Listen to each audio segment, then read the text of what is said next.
This is the Ragadana system. I want to explain it to you by example rather than theory. There's names for all of the notes, and if you start at the first mode, each of the variables are going to be as low as possible. They're all on the flat side in mode 1. So here's how that works. The flat side, each variable note name is going to end in the letter O, and it's going to be ma instead of me. It's going to be the ah. There is no mo. Mo would be the same as gi. You'll see this. So if I say in American solfege, do, re, mi, fa, sol, la, ti, la, so, fa, mi, re, do. That's the American solfege. The Indian solfege is, well, forget those names because they don't apply in Ragadana, because they've got something called sa, a re, number 1, number 2, and number 3. There's really no consistent note naming nomenclature for it, or whatever protocol. And so what Ragadana is, it's a musical protocol that gives a predictable note naming system. And so we're going to go sa, and the core of it is all the middle tone, not flatted or sharpened. So that would be sa, ra, ga, ma, pa, da, na, sa, which happens to be their 22nd mode. That's their core mode. You might recognize this as the Dorian mode. Here's what we call it in the West. Sa, ra, ga, ma, pa, da, na, sa, na, da, pa, ma, ga, ra, sa. Right? So that's the 22nd mode. But if you flatten each of the variable notes, which are the ra, the ga, the da, and the na, hence the name Ragadana, those are the variable notes, hence the name Ragadana for the Ragadana Project. So if you flatten all of those, you're going to wind up with a rogodono. And if you have the ma at the end of it instead of the mi variable, you're going to have rogodono ma. That will be the mode rogodono ma. It's the name of the first mode. So instead of saying first mode, you can say rogodono ma. Say rogodono ma, that's mode 1. All right, because they're all flattened. Every variable is flattened. And it's going to sound like this. Sa, ro, go, ma, pa, do, no, sa, no, do, pa, ma, go, ro, sa. All right. That's as if I had just said do, re, mi, fa, sol, la, ti, la, fa, so, fa, mi, re, do. Okay? Now, it takes practice to make it just flow. So practice makes perfect, as they say in music. But the theory behind it, start with the theory and then work with the practice. Let there be 100 times more practice for every moment of theory, and you'll wind up a musician before long. You'll understand both the theory and the practice. Well, there's a lot more to it than all of this, but the note naming system is the essence of the Ragadana. It's the main innovation of the system. As you can see, by naming any note that's going to be flattened from the core, which is the Ragadana core, you have the O ending. So sa, ro, go, ma, pa, do, no, sa, no, do, pa, ma, go, ro, sa.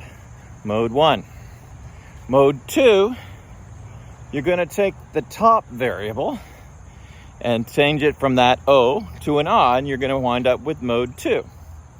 So instead of pa, do, no, sa, you're going to wind up with pa, do, na, sa, No. Yeah. Na sa.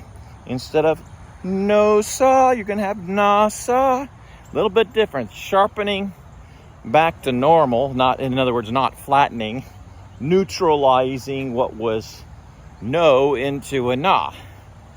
Which, if you were looking at a C scale, for those who are musicians out there, that would change it from an A to a B flat, or actually a B double flat into a B flat. All right, and in C, whereas if you're doing Dorian and D Dorian, then it's changing it from a C flat to a C natural, and then there's C sharp for as actually going to apply in mode number 3. You'll have a C sharp if you're doing it in D Dorian as the core. So this is the one point of confusion, is that in the West we like to think in the key of C, but if we're talking all white notes, that's why we like the key of C. Then in order to have all neutral notes for the Indian system, you want to use the Dorian mode, which starts and goes from D to D. So let's talk about the piano keyboard for a second. You would have D, E, F, G, A, B, C, D. So you can see that in using those notes, I did not say the word flat or sharp, and so that saves me extra syllables, and that's what makes it practical to have a solfege system, is that you don't need to have extra syllables or explanations. You can convert any song into the syllables of the solfege system, including the black notes. That's why you need these variable endings. Now that you understand the principle, it can be divided up into 72 different tones because of the numbers of variables. You have an O ending, an A ending, and an E ending for re. But the rule is that the G, the go, ga, and gi cannot overlap with the ro, ra, and re. And neither can the do, da, and di overlap with the no, na, and ni. They can't be the same note, and they can't be under the note. So this is an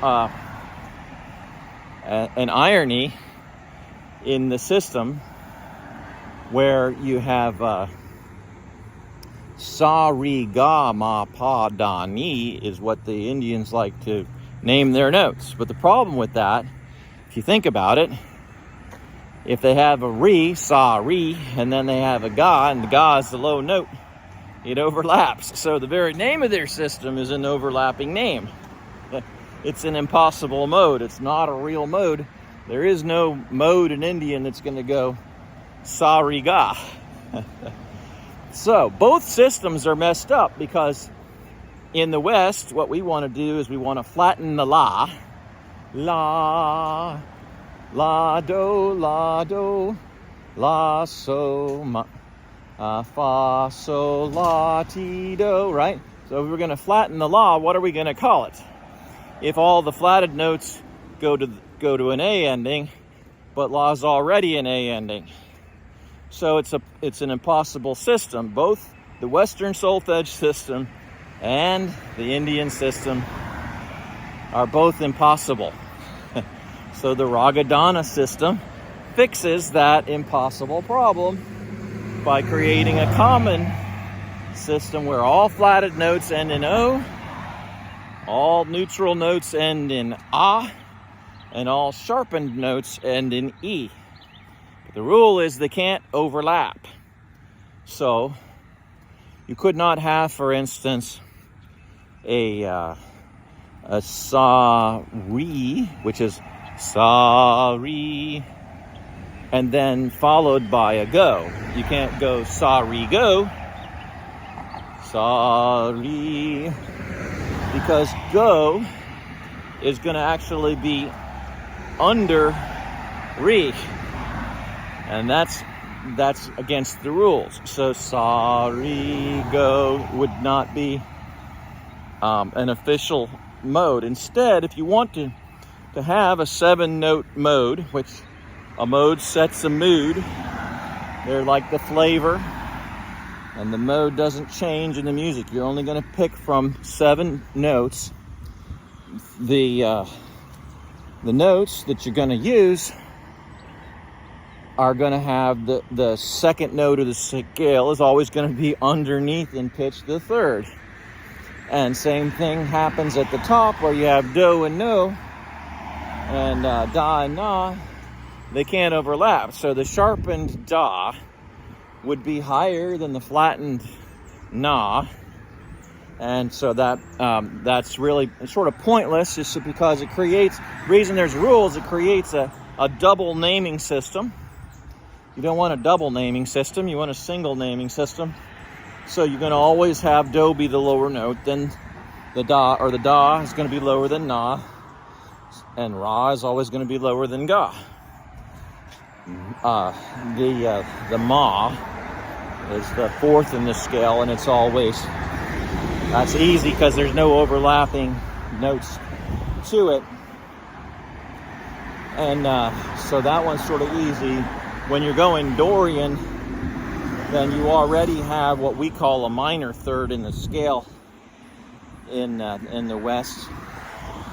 And since it's already a minor third, if you sharpen that, then it becomes a major third, and it's still underneath the fourth note in the scale, which for them is called ma. And if we're in the key of C, then we're talking about the letter F, the note called F. And so you could either go fa, fi, so. So to sharpen it, you can easily go from fa, fi, so. But if you were to flatten the fourth, which sometimes we do in the West, since we don't have the system of only 7 notes, we don't have modes. In the West, we have chord progressions and progressions, and we modulate a lot. And what that means is we're changing from palette, note palette to note palette when we transpose. So we're getting a different key center, and we're moving our key center around. That's what we call transposing. We're changing the whole flavor and note palette from note to note, or measure to measure. And it's they don't do that in India. You can transpose in India, but if you do, the new system you transpose to, whether for a little while and then back again to what you had, or some permanent change, which this is music, everything is permitted. But the system of rules that you're talking about in the songs, the protocols, the naming protocols, and the analysis is fun for people like us music theoreticians, okay? But it's very useful, because once you have the notes in the song, or a flavor or a palette, what that does is that helps you to associate that sound with various things you've heard before. So like if I see the color of green, what am I thinking about? Well, there's green trees. I think about green grass and flourishing things. So the color green emotes for me life, everlasting life. It has all sorts of symbolism involved. If I see the color blue, thinking about the sky. And I'm thinking maybe about heaven. I might be thinking about Earth's atmosphere. I might be thinking about good weather. So all those things are very useful for associations. If I look at red, I might, in America anyway, in India, red's generally associated with passion and vibrance and abundance and love, and also innocence, whereas in the West, red is associated with blood And blood can be passionate because the heart beats passionately, blood red. But it also, and sometimes we think of it as a symbol of Christmas, green and red. We forget that Christ being crucified on a tree would be the red blood in the green and red that we associate with Christmas. And then, of course, we put ornaments of every color because of the different expressions of love in every color. And so there's decoration just generally, and joy generally is going to yield this abundant expression. I love all of this, and I think that it's basic music appreciation is something that's common throughout the world. It gives us something to talk about, our songs. Now, in India, the songs are primarily religious in nature. And their religion is very different than the religion that we have here in the United States. Which, there's certainly a lot of Indians here in the United States now.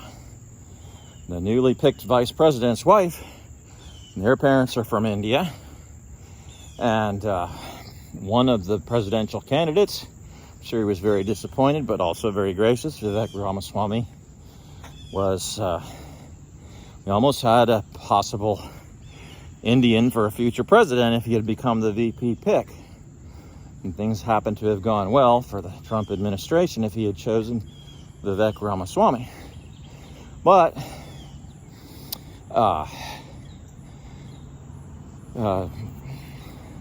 one of the children is also named Vivek. It's an interesting Indian name.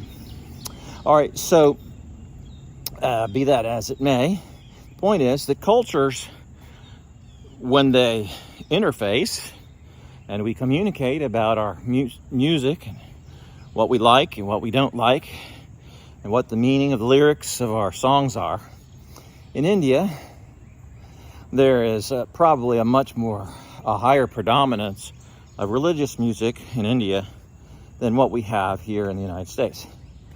And I think that there's a lot of Indians that look down on something called Bollywood. And because there's been a fairly recent phenomenon of Indian music being expressed, especially in soundtracks of movies, and becoming known worldwide. Slumdog Millionaire and different things that are become famous here in the West. It's what we think about. And we have some vague sense of the sounds of Indian music. Mostly that has to do with what instruments are used.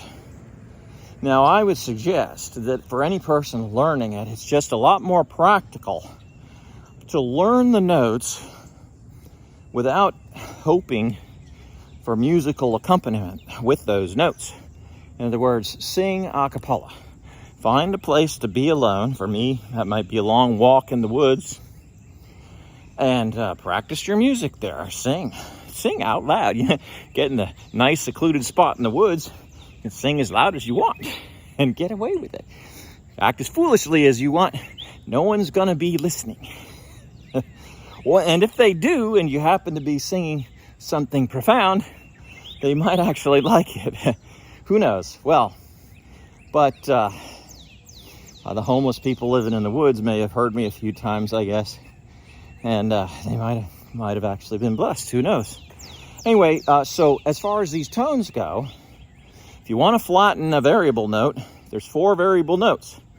Ra, Ga, and Da, and Na, Ragadana. Those are the normal neutral notes.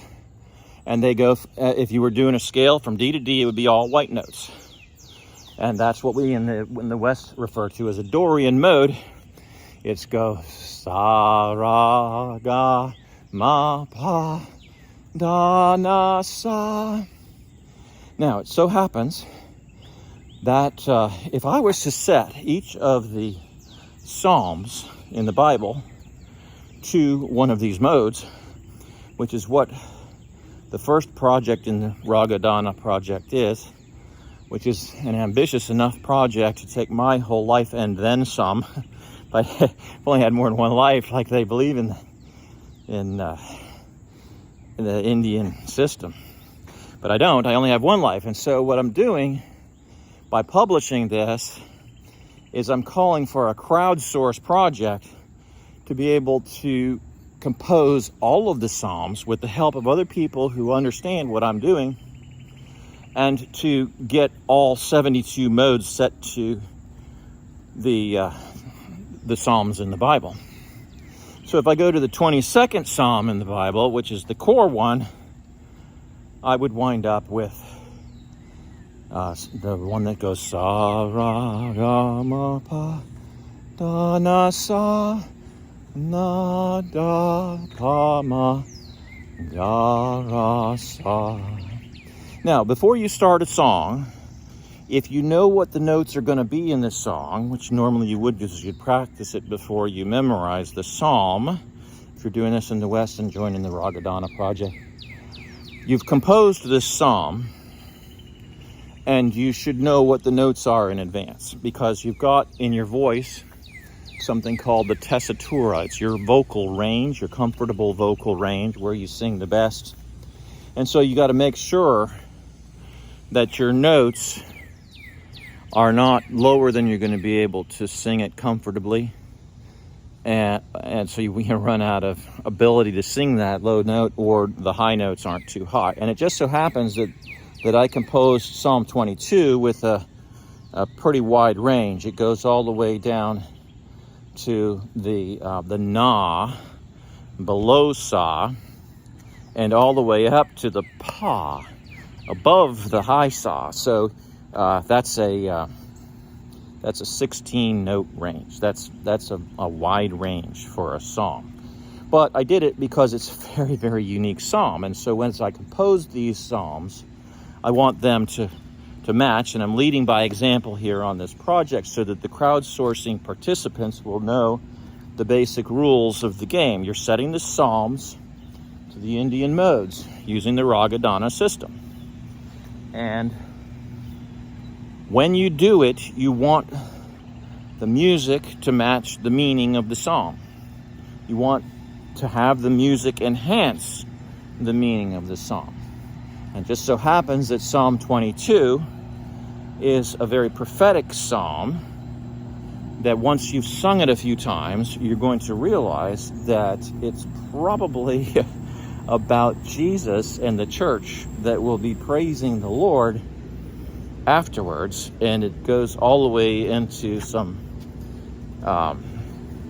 allusions to preaching the gospel to those who've already perished, and the resurrection of the dead.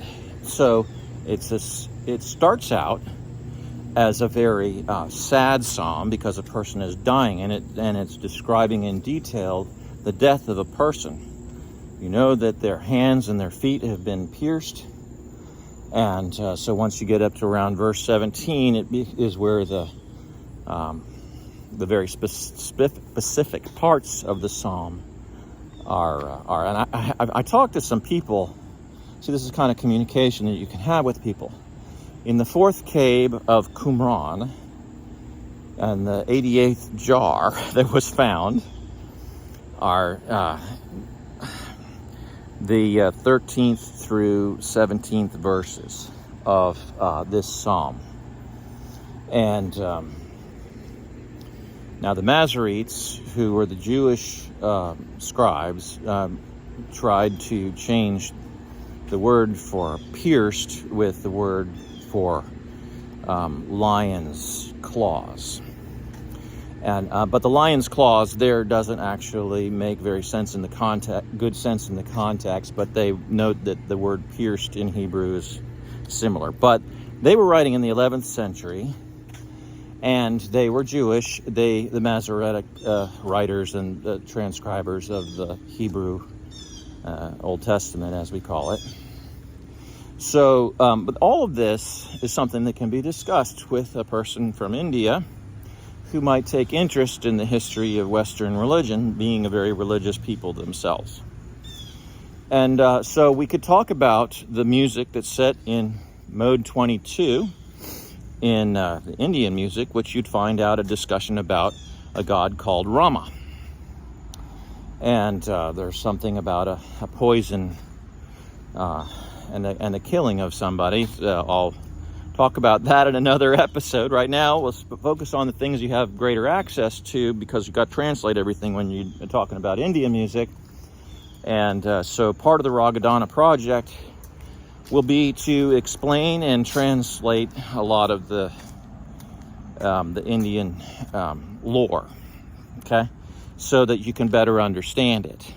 So that it'll be easier to make friends with people from India and appreciate them and where they're coming from. To understand people, I think people long for understanding. Especially, imagine being a foreigner in America and not knowing a lot of people, not knowing who you can trust, wondering whether or not people are prejudiced against you.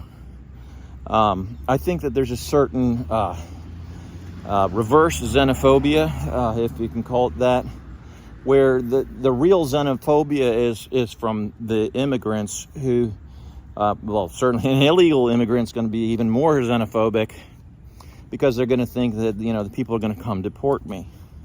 But the legal ones who are just trying to establish a life here, they want to connect.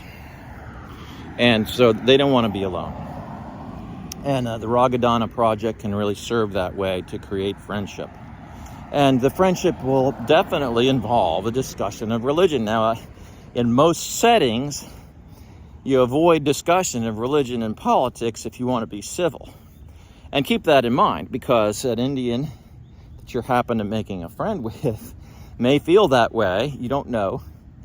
And but my point is that the Ragadana Project is a way of making music a means of communication. All right, so that said, let's go through Psalm 22, which is set in mode 22 as an illustration of what can be done if you participate in the Ragadana Project and how to do it. You want to enhance the words with your music, and it has to be a corresponding psalm number is being set to the mode. I've got the system of modes so that if you understand that as a musician and a composer, that you know what to write and how to write it. So here's what I have. Well, here's what I came up with. There could be variant renditions of things, but this is what I was thinking. My God, why have you forsaken me? Far from my deliverance are the words of my groaning. Oh my God, I cry out all day. Do you not answer? And through the night, but I find no rest. Yet you are holy.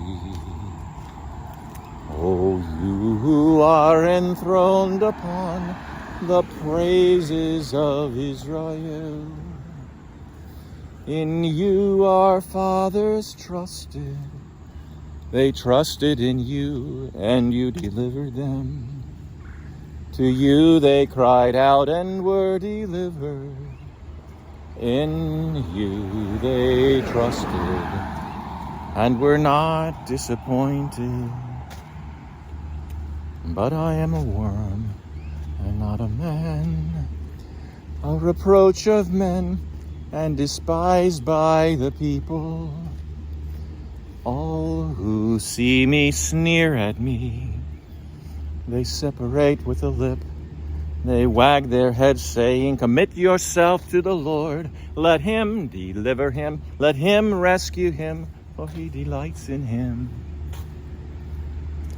Yet you are he who brought me forth from the womb. You made me trust while I was yet upon my mother's breasts.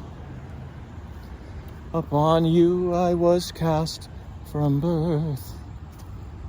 You have been my God from my mother's womb.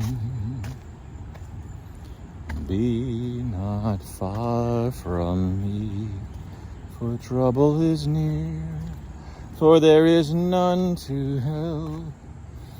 Many bulls have surrounded me, strong bulls of Bashan have encircled me.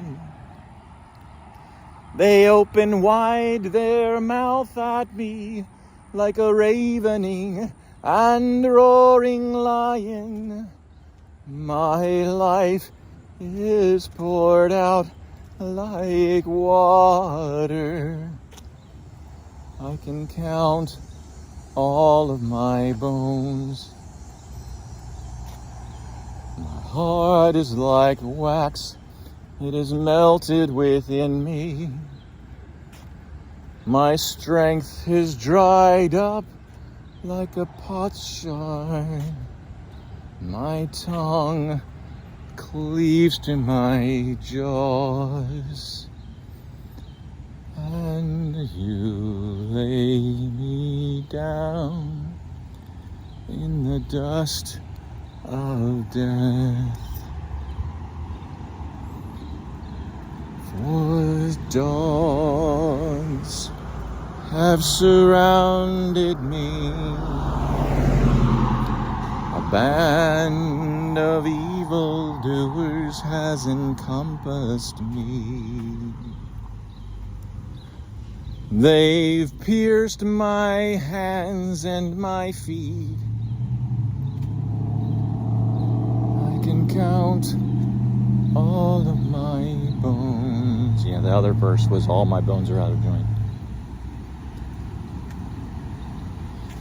And they look, and they stare at me.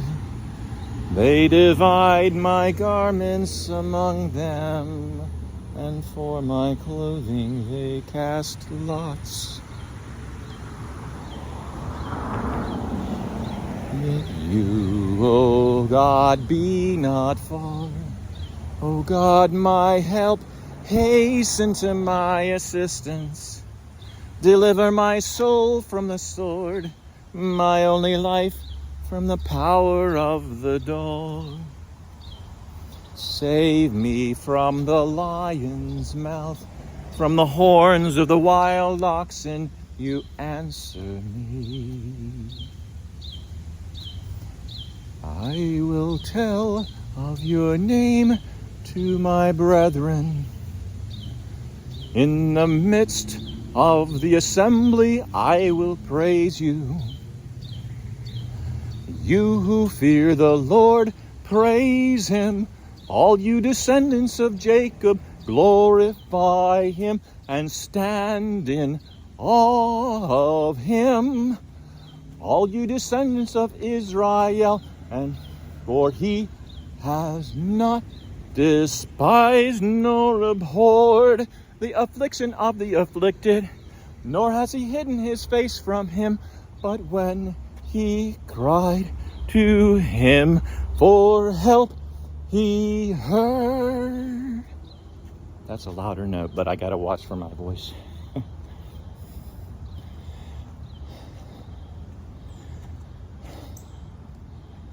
Gotta catch my breath now too, because I'm walking up a hill.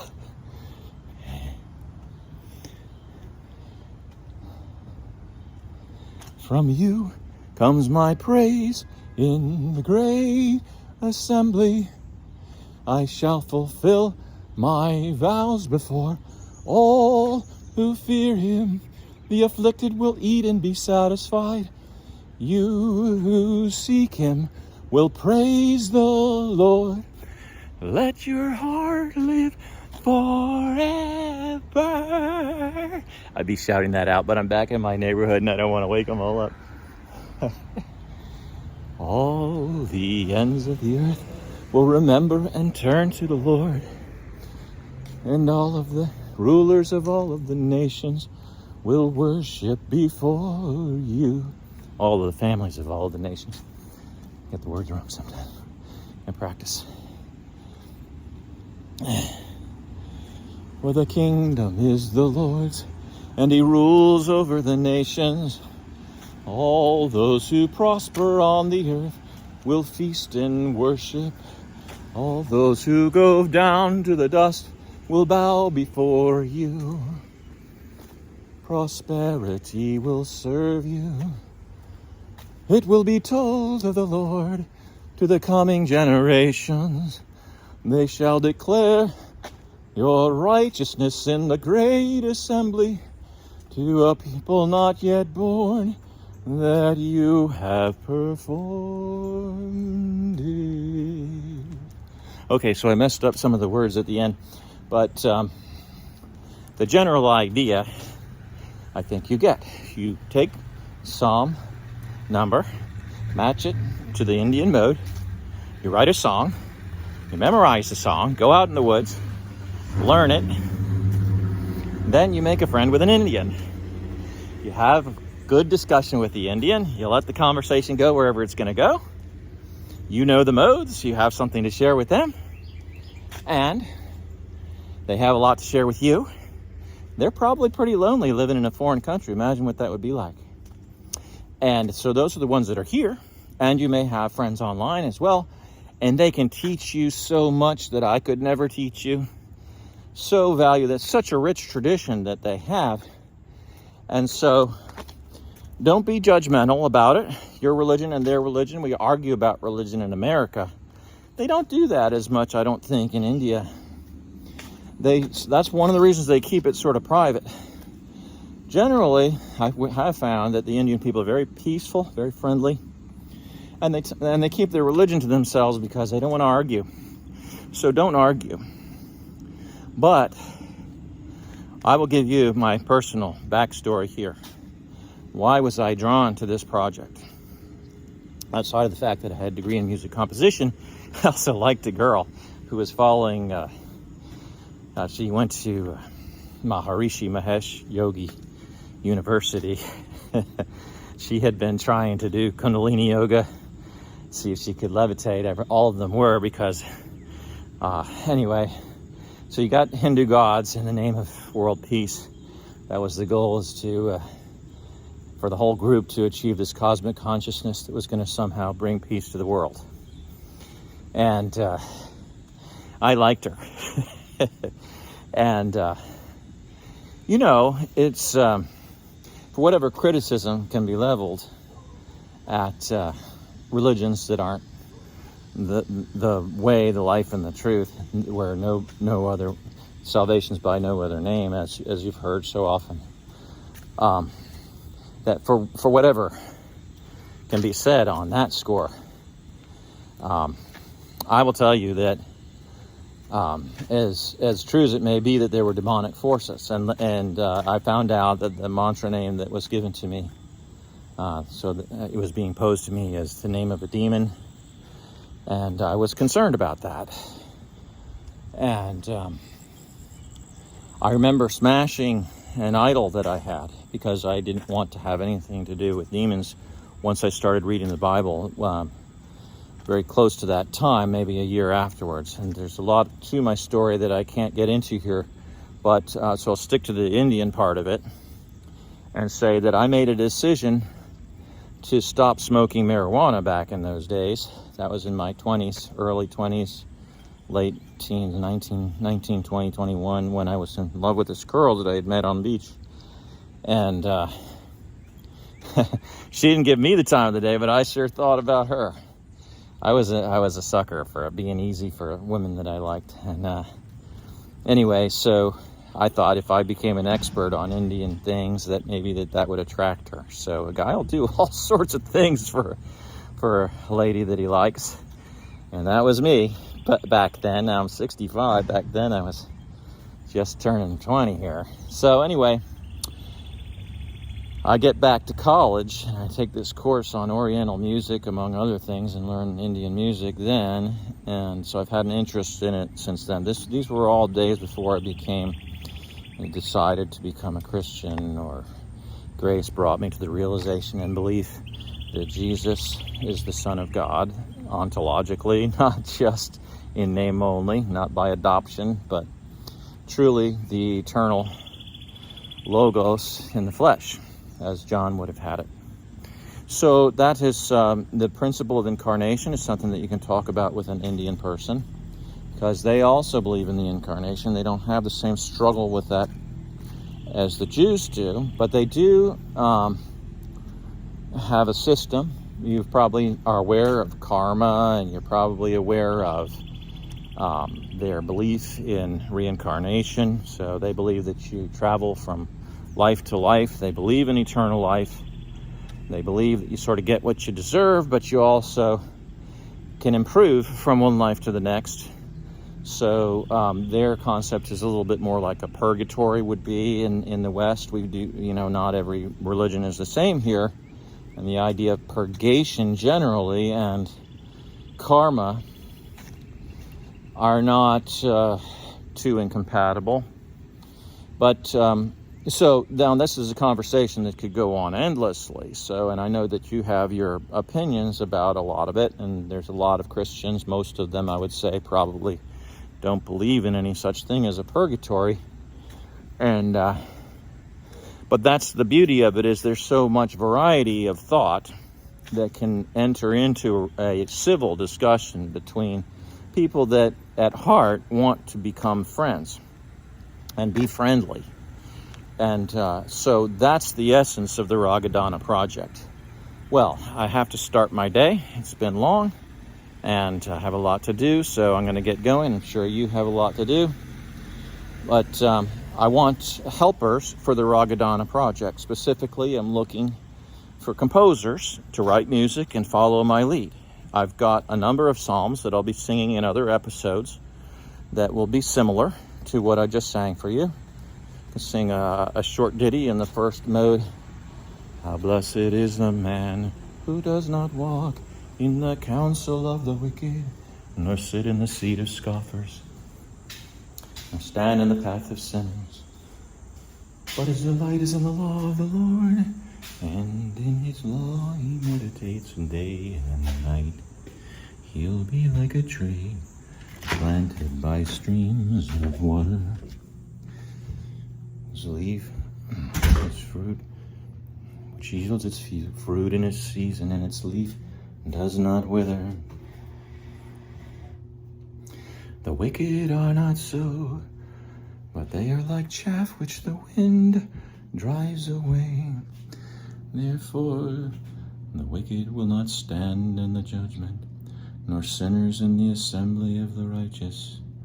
For the Lord knows the way of the righteous, but the way of the wicked will perish. That's the first psalm in mode 1. All right, well, gonna get going. Bye-bye.